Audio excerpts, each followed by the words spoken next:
Voici le Doc Mayou. Quoi de neuf, docteur? Hey, beaucoup de choses. Écoutez, j'ai aimé votre propos, Marc-André, Raphaël, Serge et Claude. Oui, Votre discussion, effectivement, Raphaël, tu deviens de plus en plus un fauteur de troubles. Ah oui, c'est ça que je disais avant. Oui, la femme se cherche depuis qu'elle se régénère très peu, à raison de 1,6 enfants par femme fertile. Alors, il y en aurait des redéfinitions de son rôle, et c'est à elle de le faire. Nous, on assiste comme spectateurs, comme disait Serge, on apparaît temporairement, les pères, comme une quantité négligeable. Mais chacun son tour. C'est comme dans le plaisir sexuel, l'orgasme simultané est rarement atteint. Et je préfère beaucoup l'approche chacun à son tour. Alors, une fois, c'est un qui jouit, puis l'autre fois, c'est l'autre. Et je pense qu'on en est dans la redéfinition des rôles. On en est pas mal à ce stade-là. C'est correct?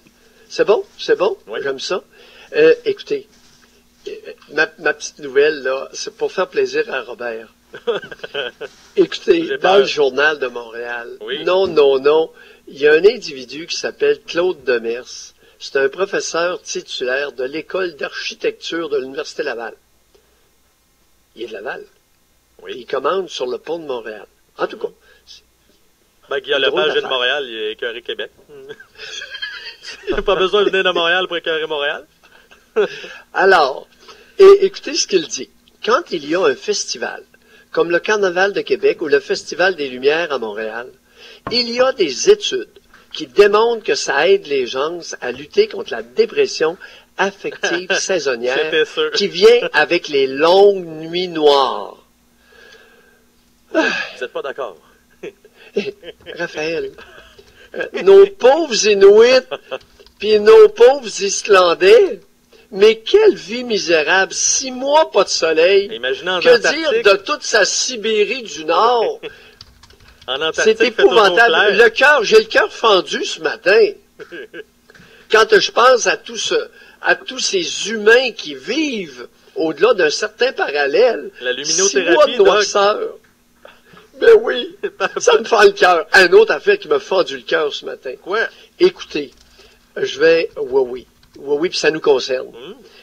Une nouvelle absolument incroyable. Il y a eu une saisie record de 7000 coques de combat à Los Angeles, dans la banlieue de Los Angeles. Avez-vous pensé 7000 coques de combat saisies par la police et des membres d'organismes de protection des animaux?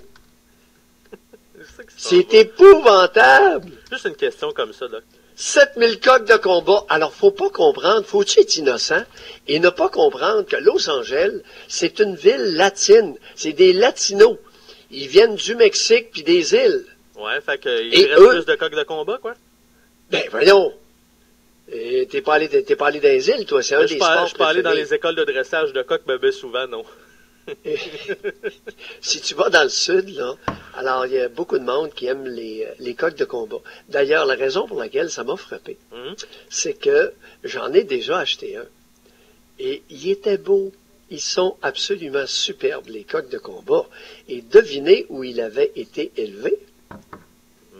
Sao Paulo. En Mauricie. Ah oui? Alors, en Mauricie... Dans le sud, à Shawinigan Sud? Non. Tu te trompes, mais je te donne pas plus. C'est pas là, mais je te donne pas d'indice. Ah bon, ça y est. OK.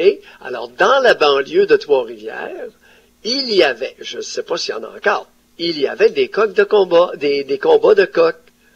Et je m'étais permis d'acheter un coq de combat pour mettre avec mes poules, tout simplement pour le plaisir d'avoir un beau genre là, parmi toutes ces gallinacés. Alors, c'est ma nouvelle. Saisie record de 7000 coqs de combat. Quel avancement. Quel avancement. Là-dessus, Doc, allons-y un peu plus sérieusement avec les 91% des jeunes qui textent en classe. Là, je veux vous l'entendre là-dessus parce que on demandait aux gens depuis ce matin de nous indiquer quelle serait leur solution parfaite, miracle, même s'il n'y en a jamais des parfaites, là, on se comprend, pour essayer d'enrayer ce problème-là. Je vais être plate. C'est quoi? Faire un gros effort pour essayer de rendre les classes plus intéressantes. Bon. Ce n'est pas l'histoire des étudiants, c'est l'histoire des professeurs. Ben voyons. Mais il y a un élément intéressant là-dedans. Hey, vous parlez à quelqu'un qui a 24 ans de scolarité. Hey, j'ai eu plus souvent mal aux fesses que mal à la tête pendant 24 ans. Mais c'est vrai qu'on a le réflexe de quand c'est plate de se diriger vers notre écran. Ben là, écoutez, quelle est la qualité pédagogique moyenne des classes du Québec? Vous êtes-vous déjà posé la question? Mais je pense que vous allez nous dire que c'est pas fort. Ça se peut-tu? Non, j'ai aucune idée. Ah, OK. On met, c'est 20 milliards. Écoute, on est assez con pour mettre 20 milliards d'argent. Vous me corrigerez, là, je pense que le budget annuel du ministère de l'Éducation, c'est 20 milliards. C'est 40 milliards pour la santé, puis 20 milliards pour l'éducation. En tout cas, corrigez-moi, là, ceux qui sont rapides, là, allez voir sur Google, puis vous allez voir. Bon, on met un tas de milliards à chaque année depuis maintenant 30 ans. Ça l'a produit quoi? Quel a été le rendement de ces milliards-là dans notre collectivité canadienne-française? Vous êtes-vous posé la question? Toute une colle. Bon, ben, commencez par ça. Avant d'écœurer les jeunes, là, avec le sacrement de cellulaire, commencez à vous demander si vous êtes intéressant. Quel est le pourcentage de professeurs minimalement intéressants ce matin en classe? Et juste pour vous dire, Doc, c'est 17,9 milliards d'investissement du gouvernement Couillard. Hey, pas pire, pareil, le maillot, hein, autour de 20. On arrondit, pas pire, pas pire. Pas pire, un matin. Comme dirait Ron, pas pire. Alors, avant d'écœurer les enfants, s'il vous plaît, essayez d'être intéressante, mesdames. Et là, vous êtes encore une fois interpellés parce que très majoritaire au primaire et au secondaire. Est-ce que vous pensez que c'est la même chose avec les enseignants masculins? Est-ce que vous pensez que les étudiants sont plus ou moins attentifs? Est-ce qu'il y a une différence tant que ça? Oh, j'ai aucune idée. Vous savez pas? J'ai aucune idée, non. Non, on ne sait pas. Vois-tu, on a englouti des sommes faramineuses en éducation au Québec français sans jamais se soucier de l'impact. Quel est l'impact sur notre collectivité? Est-ce qu'on en a pour notre argent? Est-ce que ça a été efficace? Est-ce qu'avec beaucoup moins d'argent, on n'obtiendrait pas facilement le même résultat? Parce qu'il y a de rendre les cours intéressants, Doc, mais il y a aussi le fait de la dépendance aux écrans des jeunes. Tu sais, puis je ne veux pas commencer à faire des généralisations aussi, mais reste que c'est vrai que c'est difficile de décoller. Il faut être encore plus intéressant aujourd'hui. Quand tu t'ennuies, Marc-André, quand tu t'ennuies, tu t'emmerdes, qu'est-ce que tu fais? J'ouvre un livre. Pointe ton téléphone, tu joues avec. Ouais. Raphaël? Oui, c'est très vrai. Serge? Claude? Oui, Claude aussi. Ouais. Maillot? Vous faites ça, vous aussi? Ben, écoute, puis en plus, j'utilise mon cellulaire comme dictionnaire. Et ça, j'ai trouvé que c'était une application extraordinaire. Parce que, rapidement, sur l'écran, dès que j'ai mon écran, je suis en train de le faire. J'ai Google. Bon, je pèse dessus. Oui. Et puis, j'écris le mot. Puis ça me donne, vois-tu, virilité, définition. Oups, ça me donne les derniers que j'ai regardés. C'est un hasard. Mais c'est bon, vous avez regardé virilité. Je pense que j'étais soucieux de mon moi dernièrement. Mais il faut le dire, par contre, comprenez mon âge tout de même. Sur les cellulaires, vous le dites, il y a des belles applications. Tu sais, je veux dire, il y a du bon contenu sur Internet en général. Il y a des bonnes choses. C'est une source d'information ultra utile. Cependant, c'est juste que l'utilisation qui en est faite par les étudiants, les jeunes, mais en fait, peu importe qui, là, vous le dites, vous le faites, Serge le fait, Claude, moi, Marc-André, je veux dire, c'est la façon dont on utilise le téléphone cellulaire et dont on est accro aux médias sociaux. Faut se gérer soi-même. Pourquoi ne pas sauter sur l'occasion pour faire de la belle éducation voilà. Et être opportuniste? Tout le monde a des cellulaires, bravo, on va les utiliser pour fin de pédagogie, pourquoi pas? Oui, pourquoi pas? C'est vrai. C'est ce qu'il faudrait, effectivement. Au lieu d'avoir un maudit tableau noir où on s'arrache les yeux, puis l'enseignante écrit mal en plus. Bon, il y a des enseignants qui écrivent mal en maudit aussi, je vous l'annonce. Non. Écoutez, je féminise le rôle de professeur parce que, écoute, au primaire, ils sont quoi? Au-delà de 90%, c'est femmes. Au secondaire, 78, 80, 75, 80%, ce sont des femmes. Alors, au Québec, ce sont des femmes qui enseignent jusqu'à un âge avancé pour les deux genres. Mais le problème là-dedans, Doc, oui, c'est ça. Mais oui. Le problème là-dedans, c'est on va en parler. On va arrêter de les ignorer, c'est cher. Parce qu'elles se cherchent. Je vous l'ai dit tout à l'heure d'entrée de jeu. Mais Elles se cherchent, on va essayer de les aider à se retrouver un peu. le problème là-dedans, Doc, c'est Oui. pas qu'on devient emmerdé plus facilement aussi. Tu sais, il me semble que moi, je me tanne beaucoup plus vite d'un sujet qu'à l'époque. Tu sais, à l'époque, justement, mettons, où le téléphone intelligent n'existait pas, on faisait d'autres choses, on dessinait sur des feuilles ou n'importe quoi, mais il me semble qu'on devient de plus en plus emmerdé rapidement. Ah, ouais? Qu'on décroche vite, ouais. Ah, ouais? Ben, écoute, tu me l'apprends, là. T'as pas ce feeling-là, Raphaël? Ah, pas. Ben, vas-y, Ouais, mais allons-y, petit oui, tour de Dr. table. Mayou, la question m'est posée quand même. Non, non c'est pas vrai. Mais oui, j'ai le même sentiment que Marc-André. Je partage son avis. Oui. Mais tu deviens de plus en plus intolérant à l'ennui et à l'emmerde. Ben, en fait, Ouais. c'est que dès que, par exemple, je m'ennuie, justement, ou par exemple que j'ai du temps ou je n'ai rien à faire, ben, je sors mon cellulaire. Ou par exemple, je suis au gym et là, je suis entre deux entraînements, puis là, je prends un petit repos, je vais sortir mon cellulaire. Je vais regarder qu'est-ce qui se passe sur Facebook, sur Twitter, sur Instagram, mais en même temps, c'est sûr que nous, on est dans les médias, donc on veut se tenir au courant, par exemple, que Donald Trump vienne faire une bourde, comme ces temps-ci. Ben là, on va être au courant Il fait tout pas de suite ça, quand lui. ça se passe. Hein? Raphaël, Oui. as-tu lu l'article sur la déclaration de Poutine? Poutine est mort de rire. Il est en train de vous ridiculiser. Ah oui?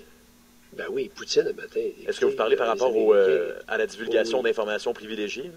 Ben oui, Oui. là, il dit, écoute, Poutine est en train de rigoler dans sa barbe qu'il n'a pas, là. Il est même prêt à faire écouter des enregistrements Ben là, de la il est conversation. en train de dire aux Américains, êtes-vous certain que vous ne faites pas un plat avec rien dedans?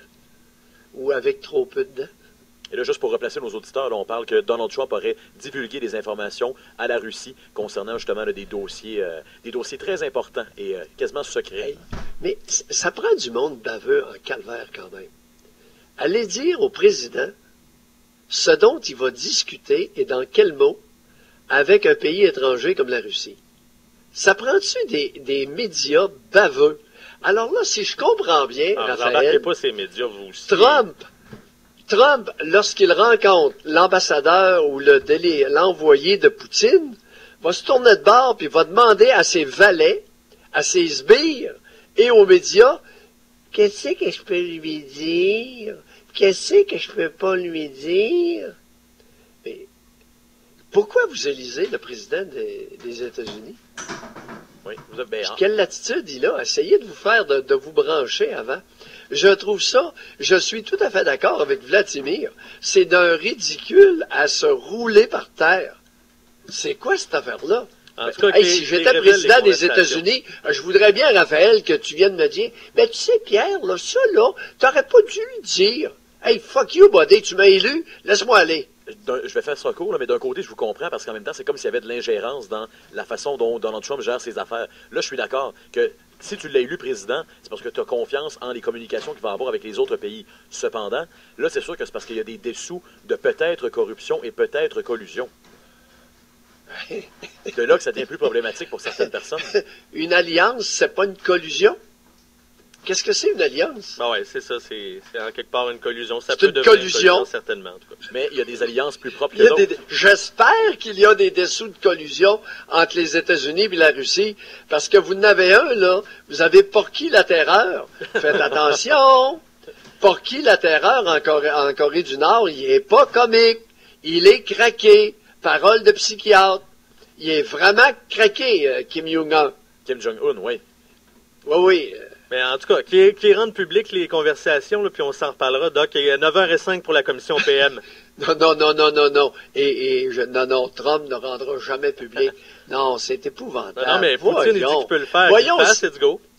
Non, voyons si on va à la chasse à l'orignal en battant du tambour. Mais non, mais c'est parce que moi, je trouve ça Là-dessus, facile, Trump, tu sais. il a raison. C'est les médias.